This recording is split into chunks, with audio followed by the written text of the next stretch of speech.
Fala galera, Conexão Gonçalense mais uma vez aqui na área, aquele bate-papo com quem inspira a nossa cidade. Já curte, compartilha, se inscreve no canal e vamos para a entrevista.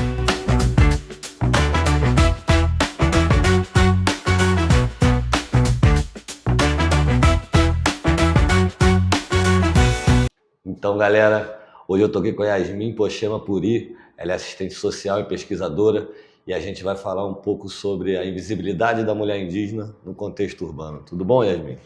Xutetosha Erekema, boa tarde a todos, tudo bem?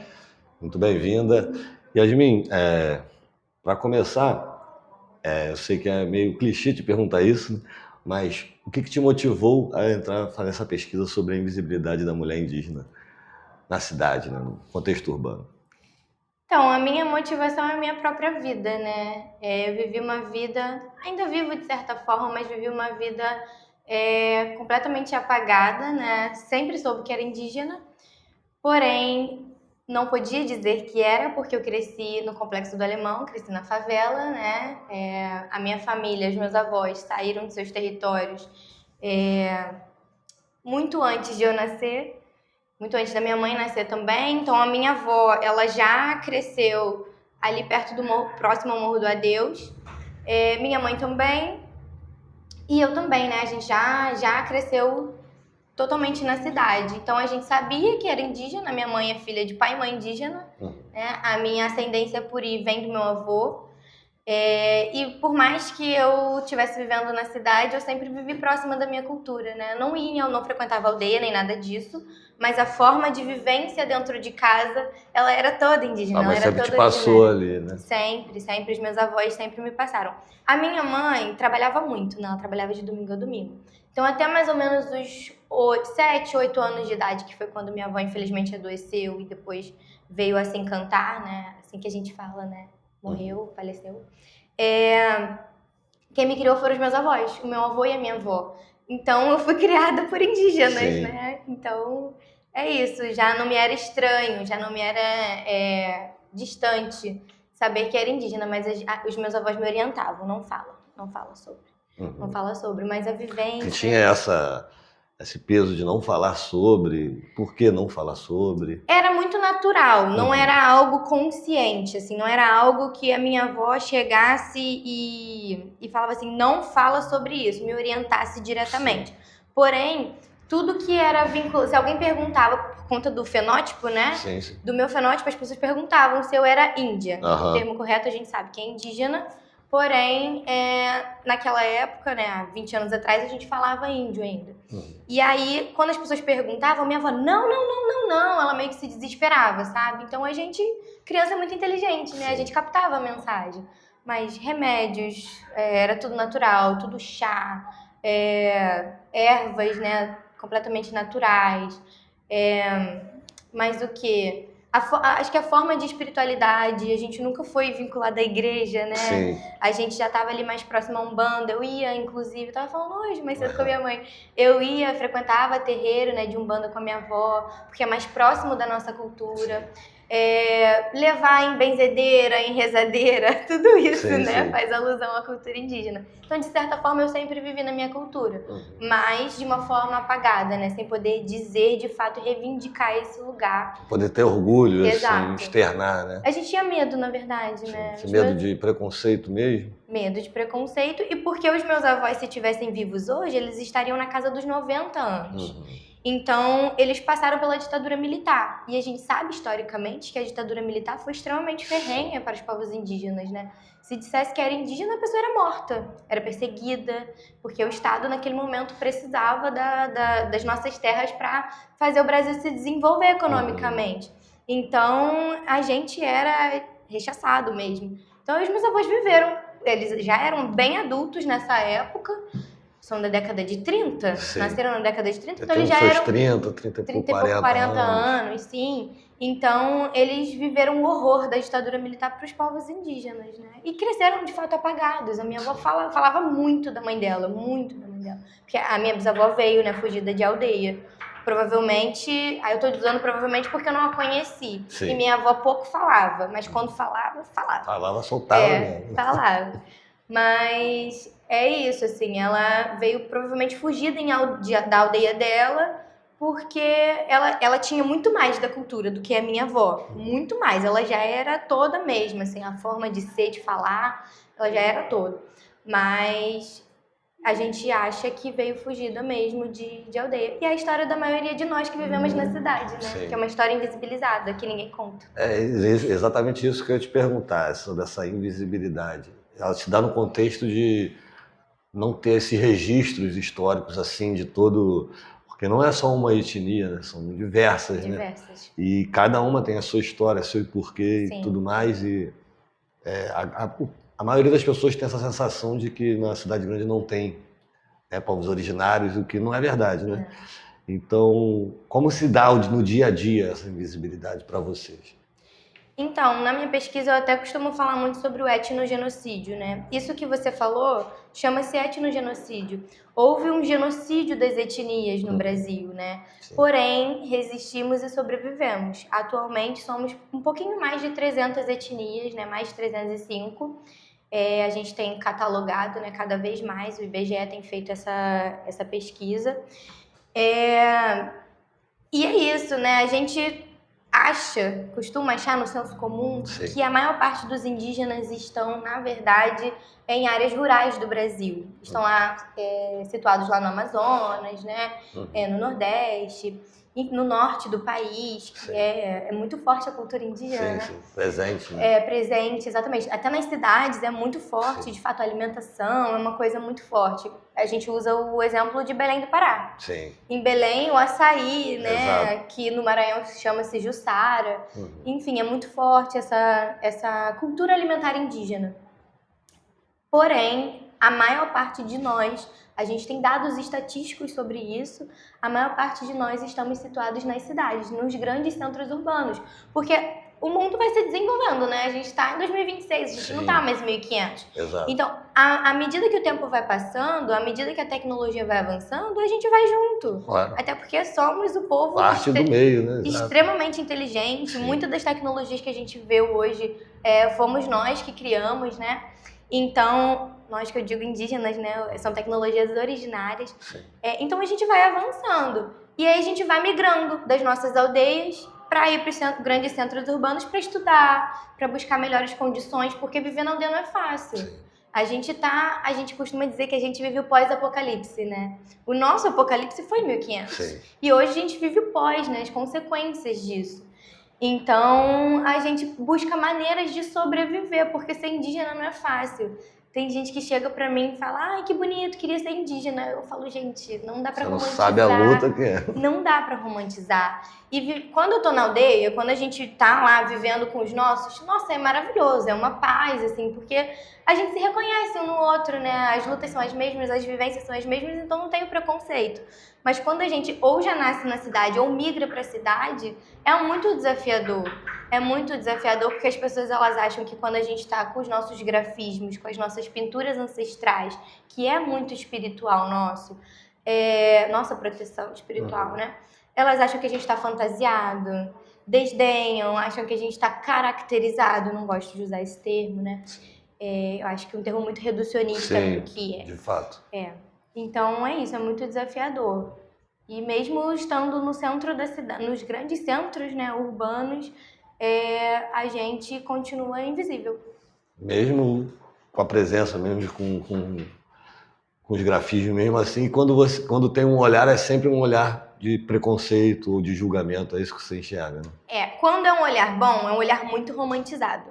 Que também já não é, que também não é... Que não condiz com a realidade. Exato. Então já é muito romantizado. Ai, que lindo, olha só, uma índia. A índia que eu estudo na escola. E não é dessa forma, né?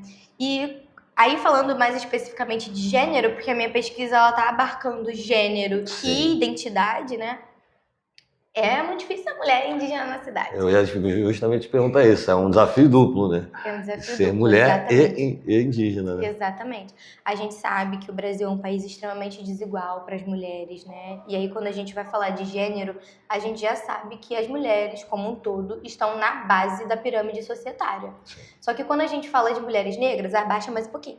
Aí quando a gente fala de mulheres indígenas, abaixa mais um pouquinho, justamente por conta da invisibilidade.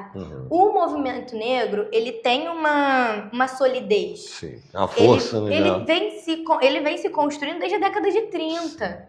Então a gente tem aí quase 100 anos de história do movimento negro. O movimento indígena ainda em 2026 está engatinhando, está caminhando a passos muito lentos, a passos de tartaruga. Então a gente tem um desafio aí muito grande justamente por isso, porque a estratégia do Estado foi colocar a gente, não, você fica nessa aldeia aqui, no norte do país, você fica nessa daqui, se tiver aldeia no sudeste, porque tô falando sudeste porque o sudeste é um grande centro econômico do Brasil. Sim. Quando a gente vai falar de relação internacional econômica, a gente está com olhos voltados para Rio de Janeiro, São Paulo, né? Sim, e aí São Paulo é um grande centro urbano do nosso ladinho aqui. Então, tem esse desafio. E aí, quando a gente vê, nossa, existem aldeias indígenas no Sudeste, mas é lá em Angra dos Reis. Lá longe, não é na capital, Rio de Janeiro, é lá longe. Sendo que a gente tem muitas aldeias, né, na capital. E eu acho que eu fugi um pouco da pergunta. Mas para contextualizar, é isso. E ser mulher é realmente esse desafio duplo, né? A gente sofre com racismo, com machismo, com a hipersexualização dos nossos corpos. Quando eu falo da gente estar na base da pirâmide societária, porque somos as que mais sofremos. Quando a gente vai falar de violência contra a mulher, e a gente vê os dados, cadê os dados coletados de mulheres indígenas? Cadê os dados coletados de violência contra a mulher indígena na cidade? Não tem.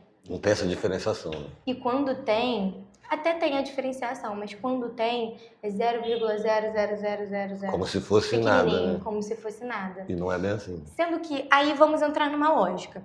Se nós estamos habitando majoritariamente as cidades, esse é um dado já posto pra gente. Claro que é um dado subnotificado, mas é um dado, temos alguma coisa, temos de onde tirar algo. Por que quando a gente fala de violência contra a mulher, a gente o dado está super baixinho, é ínfimo, exatamente, super baixinho de mulheres indígenas na cidade. Realmente se nós habitamos muito mais as cidades ainda do que mais que, como você falou, assim, né, sofrem também a hipersexualização, né? Exatamente. Então não faz sentido algum esse dado. Não faz sentido algum. Então certamente está subnotificado, né? Sim. E uma vez conversando com você falou uma coisa que eu achei muito interessante, né? Esse ponto de estarmos nos centros urbanos, os indígenas, o pessoal pensa que é mais na área rural, no norte do país, né? Só que uma vez eu lembro que você falou que esse território já era de vocês, né? Então não foi vocês que invadiram a cidade que invadiu o território de vocês. Exatamente, perfeito. Isso é uma frase que eu achei muito interessante e é a verdade, né? A região do Rio, né? A região, principalmente o Rio de Janeiro, a cidade em torno da Bahia, era super populoso, né? Sim. E hoje em dia tem o quê? A aldeia Maracanã resistindo ali a aldeia Maracanã. Bravamente, porque já querem também tirar do local, né? A aldeia Maracanã, no centro da Zona Norte, né? Que fica exatamente, para quem não conhece, fica exatamente no Maracanã, ao lado do Maracanã, tem a entrada do estádio e tem a entrada da aldeia, que é uma aldeia não tão grande, mas também não é pequena, não é pequenininha, tem um certo espaço. Mas ela sempre corre o risco ali de os caras querem pegar ali o terreno. Exatamente, sempre corre o risco de ser desapropriado, né? De ser desapropriado. Porque a aldeia Maracanã, ela foi, na verdade, ela foi ocupada. É uma ocupação que aconteceu em 2006 pelo Urutau, né, pela esposa dele, Potira. Eles são Guajajara, eles vieram do Maranhão para o Rio de Janeiro com um direcionamento ancestral espiritual de retomar a aldeia Maracanã. Perfeito. De retomar aquele espaço. Porque aonde fica a aldeia Maracanã está o prédio do antigo Museu do Índio. Então, a gente entendeu que aquele espaço é um espaço nosso, é um território nosso, feito, criado por nós, né? A gente já habitava ali antes de ser cimentado. Ali era uma aldeia, né? Todo o Rio de Janeiro tinha milhares de aldeias, né? O chão não era como a gente conhece hoje. O chão era grama, era terra. A gente estava em contato o tempo todo, né? Com o que é nosso, né? Com a nossa terra, porque a gente fala que a gente é corpo-território. Então, não tem isso descolado de A gente tá vivendo aqui, eu sou esse corpo aqui, a natureza tá lá. Não, eu sou a Faz natureza. parte, né? Eu faço parte da natureza. Uma árvore é tão importante quanto a minha vida. Na verdade, eu diria que é muito mais importante do que a minha vida. Ela vai ficar mais tempo do que a gente. Exato. E produz muito mais benefícios para a natureza como um todo, para o ecossistema como um todo, do que a minha vida, né? Que, na verdade, o ser humano produz lixo, poluição, enfim, a gente está degradando muito mais do que ajudando. Perfeito. Então é isso, a gente é um corpo-território. Então o Urutau, ele entendeu, né? Ele junto com a Potira e outros indígenas guajajaras também, entenderam que era importante retomar aquele lugar e fazer dali uma aldeia, fazer dali nossa casa como antigamente, como tradicionalmente. Uhum. E aí foi criada a aldeia Maracanã, que é uma aldeia pluriétnica. É uma aldeia que não só os guajajaras residem, mas Recebe outras todos. etnias também, recebem todas as etnias. E se tornou também uma universidade indígena, que está tentando aí para que seja reconhecida pelo MEC, né, pelo Ministério da Educação. Enfim, está tentando, porque ali tem o ensino das línguas, tem o ensino das culturas, que é extremamente rico para as com nossas certeza. crianças, né? Saberes originários, né? Exatamente, os saberes originários. E plurais, né? Porque nós não somos uma coisa só. O meu povo puri tem os seus grafismos, tem a sua língua, tem a sua forma de ser, a forma de pensar a espiritualidade. O povo guajajara tem outra forma. O povo cariri também. Sim. Tupinambá também, né? Enfim. Muito bacana. E tomara que consiga esse reconhecimento no MEC, que eu acho extremamente importante. Sim. Quais são os maiores desafios, assim, uma mulher originária, para manter a cultura viva, os saberes vivos dentro desse contexto urbano? Eu acho que o maior desafio tem a ver com a nossa estrutura societária. A gente vive num país capitalista, né? E aí o capitalismo é necessariamente a exploração do homem pelo homem. Sim. Então, precisa-se que a mão de obra seja explorada que a gente venda a nossa força de trabalho para a gente conseguir a nossa subsistência. Sim. O saber indígena, a vivência indígena não cabe nesse sistema. É totalmente diferente. A nossa cosmovisão não cabe dentro desse sistema capitalista. Então, esmagadoramente, assim, o maior desafio é ser anticapitalista, né? Ter a minha cosmovisão vivendo num país capitalista, porque tudo é muita produtividade, tudo é trabalho, né? Tudo é dinheiro, tudo é O que lucro. vai render para você, o que vai lucrar. Exato. E a nossa lógica de vida não tem nada a ver com isso. Então, esse é um dos maiores desafios. Porque é isso, a gente precisa trabalhar pra gente comer, Sim. né? Enfim, pagar nossa casa, pagar nosso aluguel, comprar nossa comida. E a alimentação é outro desafio, né? A gente tem uma alimentação que não é natural. É uma Exato. alimentação Com pesticida, com tudo exatamente, totalmente modificada, né? Geneticamente, enfim, né? Que eu nem sei, nem conheço muito desses termos da agroecologia, enfim, do agro. E é isso, a alimentação é outro desafio, porque quem mora em aldeia, em contexto de aldeamento, a gente chama assim, quem mora em contexto de aldeamento, por que vive muito mais? Os mais velhos vivem até 100 anos, 105, porque eles têm um modo de vida totalmente diferente. Conseguem ter uma agricultura familiar. Sim. É um modo de alimentação muito mais natural, né? Que respeita o corpo, que respeita a natureza também. Respeita o ambiente ali. Exatamente. Vive de fato, né, nos rituais. Eu acho que é isso. Porque para eu me fortalecer na cidade, espiritualmente, com a minha ancestralidade, poxa, custa muito. Custa muito quando eu pego meu maracá pra fazer um canto, pra me energizar, pra me fortalecer. Tá o vizinho ali furando a parede pra botar o ar-condicionado, sei lá, o quadro, entendeu? Escutando a música. Isso tudo atrapalha muito, sabe? A cidade é isso, é muito barulho. A cidade não tem um minuto de paz, né? Muita poluição. São enormes os desafios. Fora o racismo, né, estrutural, porque é isso, né? Além de ter a pele marrom, eu vivo de fato a minha cultura. Eu sempre tô com as minhas pinturas, né? Eu tento ao máximo. Tem momentos da vida que eu tô com poucas pinturas, ou então que eu quase não faço. Justamente na corrida porque... do dia a dia também? Não é nem só isso. É porque o racismo é muito, muito grande. E o racismo cultural, quando a gente tá com os nossos grafismos, ele é maior ainda. O assédio, ele é mais aprofundado. Porque as pessoas têm uma caricatura do que é o indígena, né? Então, do que é a mulher indígena, né? Então, é muito mais difícil. Então, às vezes, como estratégia mesmo, eu não tô com as minhas pinturas. Mas isso tem um lado negativo, porque as minhas Porque você está pinturas... sufocando também o seu querer, a sua vontade de expor sua ancestralidade, né?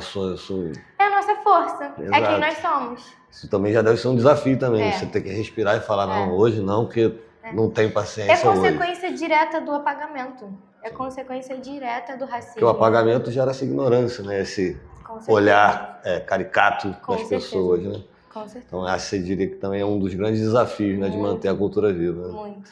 Porque até você expressar sua cultura já gera um Sim. tititi que não é bom pra você, né? Não é algo bom, né? É muito desgastante, né? Tem que ficar... A gente precisa se justificar o tempo todo.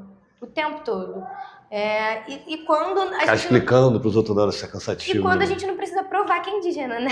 Já tem isso? Existem ainda pessoas que duvidam? Cadê seu RANI? RANI é Registro Administrativo de Nascimento Indígena. Só que desde o final da década de 90... Um RG pra um RG para quem é indígena. Ou seja, segregação. Isso aí eu nem sabia que existia. Porque se nós somos pessoas como qualquer outras pessoas, né? Como brancos, brasileiro. negros, asiáticos. Para que a gente precisa de um registro específico para dizer que nós somos diferentes, né? A gente não precisa. Então, eu já problematizo isso também na minha pesquisa. Aí eles falam, cadê seu RANI? Eu falo, pra quê?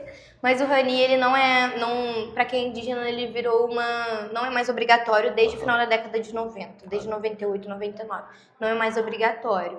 Tem alguns lugares que ainda solicitam, mas a gente consegue recorrer judicialmente, né? Enfim. Uma questão burocrática, talvez. É uma questão mais burocrática, exatamente.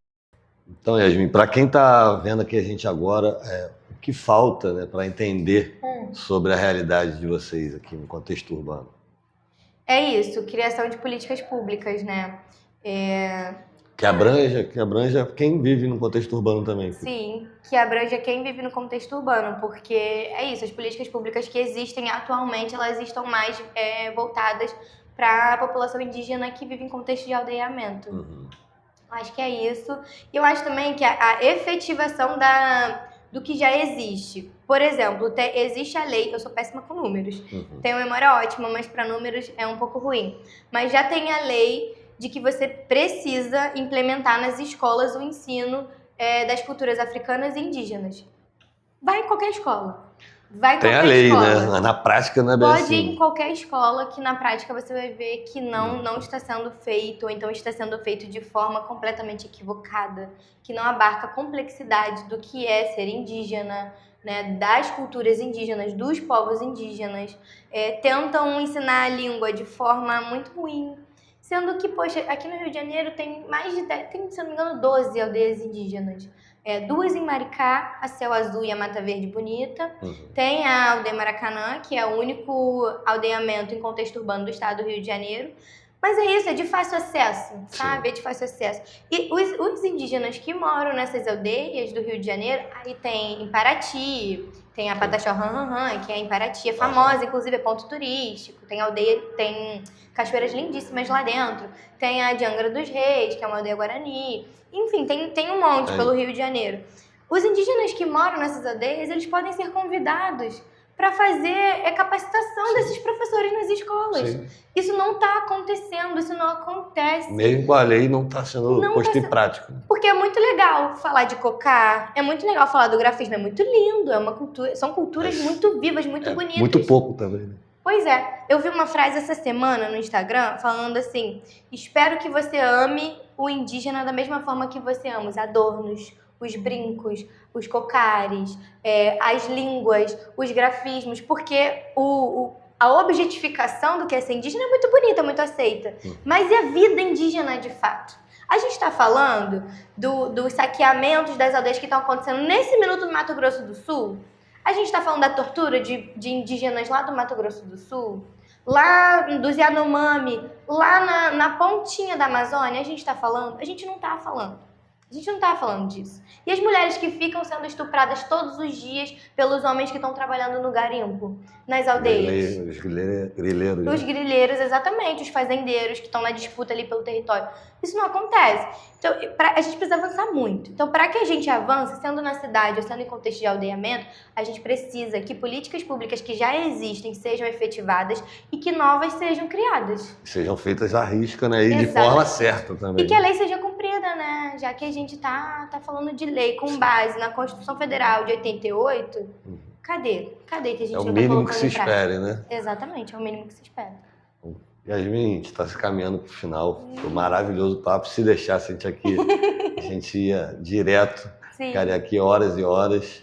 Mas, como de costume, eu vou deixar um espaço para você dar uma mensagem final aí, diretamente para quem está assistindo a gente. E deixa seu @, também, para quem quiser seguir você nas redes, conhecer sobre o seu trabalho como assistente social também. Tá? Fique à vontade aí. O espaço é seu. Você não ri. Eu acho que a minha mensagem, a única mensagem possível nesse momento que a gente tem vivido, né, enquanto brasileiro, acima de tudo, a gente tem visto nas grandes mídias que vidas de mulheres estão sendo ceifadas com o feminicídio. E como a minha pesquisa ela abarca gênero também, queria fazer talvez um apelo, né, para a gente de fato olhar para quem é a criadora da vida, né, para quem é o útero, de fato, dessa terra e olhar com amor mesmo de, caramba, realmente, se eu sou homem, né, eu vou me debruçar sobre o que é o machismo, sobre o que é o patriarcado, vou ver onde eu posso melhorar. Se eu sou pai, caramba, como que eu tô criando os meus filhos? O que eu tô deixando de semente para esse mundo, né, para germinar amanhã ou depois? Porque não adianta nada você falar que você não é machista, que você não é assediador, não é preconceituoso, mas de fato não colocar em prática, né? Não olhar para dentro de si e fazer uma autocrítica e não, peraí, eu preciso de fato melhorar, eu preciso de fato me debruçar sobre isso, fazer uma crítica e ver que realmente mulheres nesse território aqui sofrem dia após dia muito mais do que eu que sou homem, né? Acho que é isso. Nesse momento, a única mensagem possível que me vem à mente, assim, que eu sinto no meu coração de trazer para a gente refletir em conjunto no coletivo é essa. E as minhas redes, eu só tenho o Instagram, @pochemapuri, com X mesmo, Pochemapuri.